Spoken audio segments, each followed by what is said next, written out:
Vážení příznivci Bláženské Topany, také dnes bude vedení našeho klubu v rámci 10letého výročí od založení FK Blansko pokračovat v oceňování bývalých hráčů, trenérů a funkcionářů za Spartaku Metra Blansko a Spartaku ČKD Blansko. Ocenění budou předávat inženýr Vík Cehák, předseda FK Blansko a místostarosta města Blansko a Karel Jaroušek, člen výkonného výboru FK Blansko. Prvním oceněným je dnes pan Jiří Silevi. Narodil se 27. října 1945 na Klepačově. S fotbalem začínal v roce 1960, co byl dorostenec. Původně působil v letech 1964 a 1978 v výhradním delcu A týmu Metry Blansko. V této době také trénoval žáky a dorostence. Na sklonku své aktivní kariéry působil na lavičce B týmu Metry Blansko. Pan Jiří Silevi.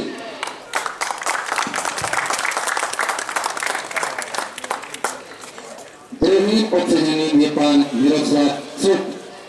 Narodil se 12. ledna 1946 v Ostravě. Po přestěhování do Blanska v roce 1956 začal hrát fotbal ze žáky v klubu Metra Blansko. Zde působil až do roku 1964, kdy nastoupil vojenskou základní službu. Po návratu v roce 1966 začal hrát první A třídu ve svém mateřském klubu Metra Blansko. V roce 1969 přestoupil do Ráječka, kde hrál až do roku 1977. Také se věnoval odborářské kopané v ČKD Blansko. Od roku 1995 působil jako vedoucí A týmu Metry Blansko. Fotbalem strávil úctyhodných 50 let. Pan Miroslav Cuk.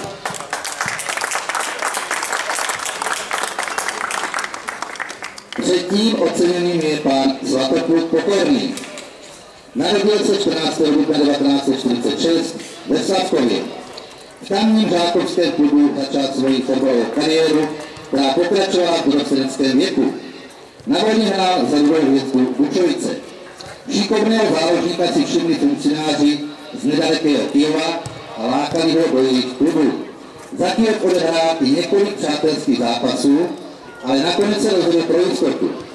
Pan Gruber ze Spartaku Metra Blansko mu nabídl i zaměstnání a tak nebylo co řešit. Od roku 1967 nastupoval v červenobílém dresu Metry až do roku 1983, kdy ve svých 37 letech ukončil svoji hráčskou kariéru. Poté 10 roků střídavě trénoval A a B mužstvo mužů v tomto oddíle. Pan Svatopluk Pokorný.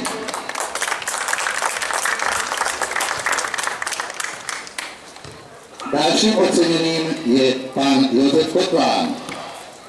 Narodil se 6. září 1946 na Olečném. S fotbalem začínal v žákovském družstvu Spartaku ČKD Blansko, které bylo založeno v roce 1957. Následovala dorostenecká léta v tomto klubu. Po absolvování vojenské základní služby se v roce 1967 vrátil zpět do ČKD. Oddílu zůstal věrný dalších 14 roků, ve kterých nastupoval za družstvo mužů. Už v té době zasvěcoval do tajů fotbalu nové adepty této krásné hry. První kroučky u něj absolvovali pozdější výborní fotbalisté ČKD, Květoslav Píska, Marcel Gargoš, Miloš Vašák, Roman Procházka, Marcel Šebela a další. Za Kolbenku mohl hrát i déle, ale 18. listopadu roku 1981 byl pro něho smolným dnem. Vinou zranění nohy nedohrál mistrovské utkání v Lážotě a trvalo téměř 2 roky, než se dal zdravotně do pořádku. Poté ho přemluvili kamarádi Veselku, kde 2 roky královal na postu stopera. Veselku zůstal ještě rok jako trenér a poté se z něho stal fotbalový fanoušek.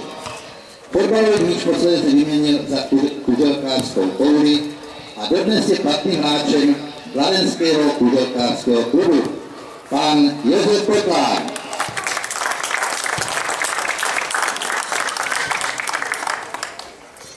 Oceněn dnes bude také pan Josef Kuděj. Narodil se 17. března 1947 ve Znojmě.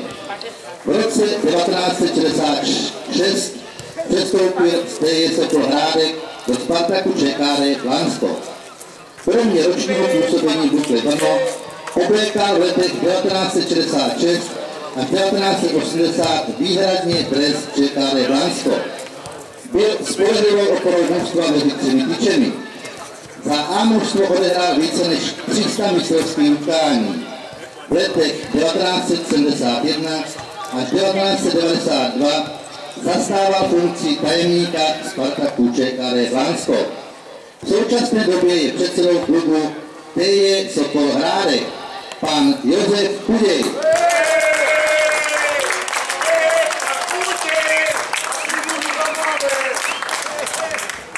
Všem oceněným pánům srdečně gratulujeme a do dalších letí přejeme pevné zdraví a co nejvíce radostných chvil při sledování utkání všech týmů FK Blansko.